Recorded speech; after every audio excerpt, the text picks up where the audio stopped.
From one friend to another, to be truthful, from one friend to another. Like, so I just moved my little stuff from a friend of mine over in Southeast Friday to a friend of mine over in Northeast, you know. I moved it Saturday, you know, and that's just how it's been, you know, because I don't really want to feel as though I'm gonna be a burden on somebody. I say I keep my faith, man, and luckily I haven't ran out of friends yet, you know. Getting close, getting close.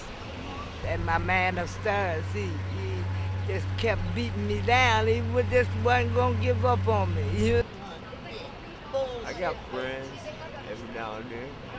You know, I hope, you know, I haven't been on the streets. A couple friends of mine let me stay over their house so I can charge my chair up, but I've been out in the streets a long time and I know how to, you know what I mean, shield myself from all this. You can't fix it where, you know, you don't make things where people attractive, you know, keep things unattractive where you make things attractive, that's your problem. You know?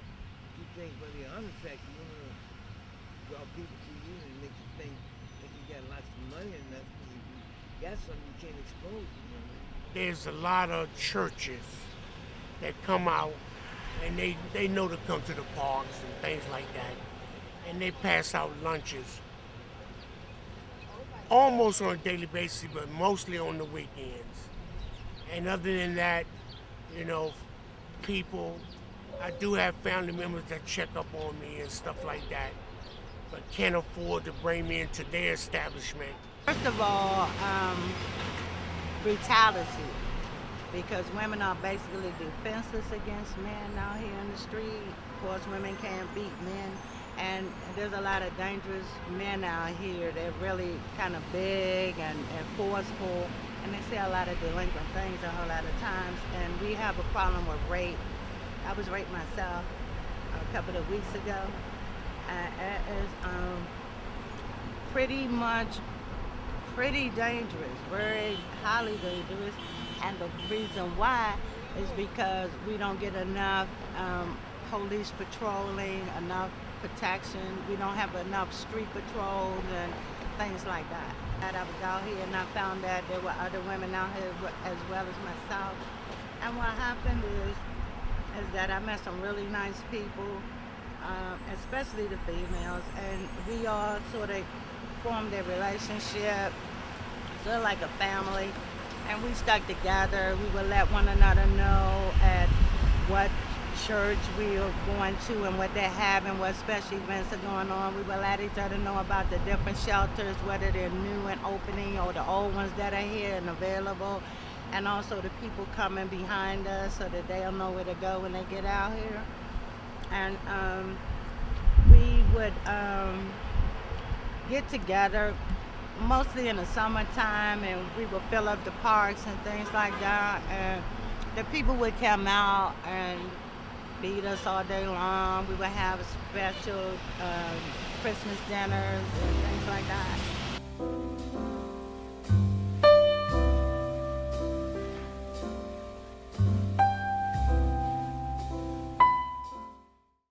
I tried to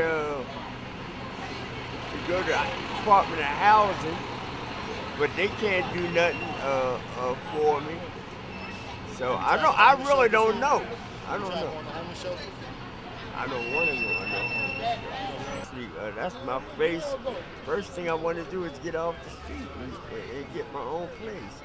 I get a disability check, but you got to have somewhere to go. I ain't nowhere to go. See, I'd be willing to pay my way if I can find a place affordable.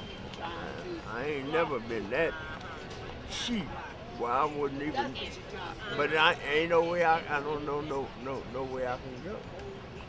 You know, that's what I'm saying. Y'all talking about go somewhere and ask for help. Where you go? Where to go? And so, but my thing is, I be going to housing, trying to get some assistance, and they keep telling me I'm on the list, and I applied back in 2006. And my name still haven't come up. And they say disability gets some sort of priority, but from what I can see, it's like a double standard, you know? Because some people come in and get their place immediately. I get $674 a month, you know, and for the most part of that, I try to contribute the majority of it for housing, you know. I haven't tried seeking help because I'm leery about seeking any help. Because every time you seek some help, you know, I mean, I went to a place in Atlanta. I went to a place with some help there,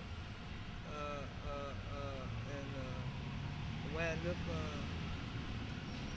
doing the wrong thing. You know what I mean? It's really hard to find affordable housing and that's safe. You know, that's safe. They have some nice places, probably on the other side of Anacostia, but we don't have a lot of choices. So it's pretty hard to find a place, is what's going on with me. So I decided to put in an application with housing. I thought maybe that might be safe. I'm not sure. Because I never lived in housing before. Where do you sleep at now? Right here at the John Young Center. Yeah. And I like to sleep in because I don't have any obligations to that organization. I can just go in, get my bed, and I'll get up and get out. But what happens is I need to go back through transitional because it's a permanent bed situation until you get it together. You have like 2 years, something like that. And while you're there, you can take a real good shower and you don't have to drag your bags and things. You can lock those things up and just forget about it. Come out, get dressed every day and go to work. Or wherever it is you want to go and do what you want to do. I've been with the housing department since 2005, trying to get housing. Right now, I'm dealing with the legal clinic for the homeless that's trying to expedite things pretty much good for me, you know. But basically, I'm just trying to find housing. July of 2009, after about 4 years, they sent me a letter still asking me to be patient while they try to find me a place that's conducive for me in my wheelchair. And I went through some hairy situation over the wintertime. This past winter we had, which happened to be one of our worst winters. And I was lucky that I was able to afford to be in a motel during that period, and I was stranded for about 8 days because I couldn't get around and get about. It's very, very disheartening that I can't get the city to help me with housing. I receive SSI, but I cannot afford to go out and get an apartment in the city of Washington, D.C. So I need housing's help where I pay what it is I can afford from what I receive. But to me to go out and just get a straight up apartment, I can't afford that. Apartments for 1 bedroom and even singles is $700-800 a month. And I don't get nowhere near that from SSI.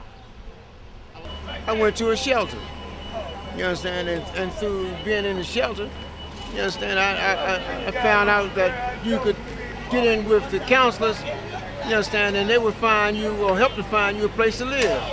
And that's what I done. You understand, and you know, like for the last 6 years, I've been lucky. I've got me an apartment, live in the senior citizen building, and very lucky with it. You know, feel good about it. Yeah, they have programs to help out. You understand? It's just that a lot of people don't know how to get to them. You understand? They don't know how to find out, you know, or they won't ask, you know, about different programs to get into. But there are a lot of programs, man. Just like I say, I got lucky finding out how to get there.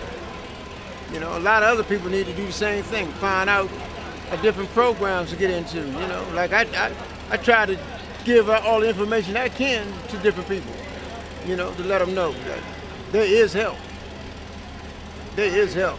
All you got to do is be able to reach out. reach out. Don't be afraid. Reach out for it. You understand? You can get on.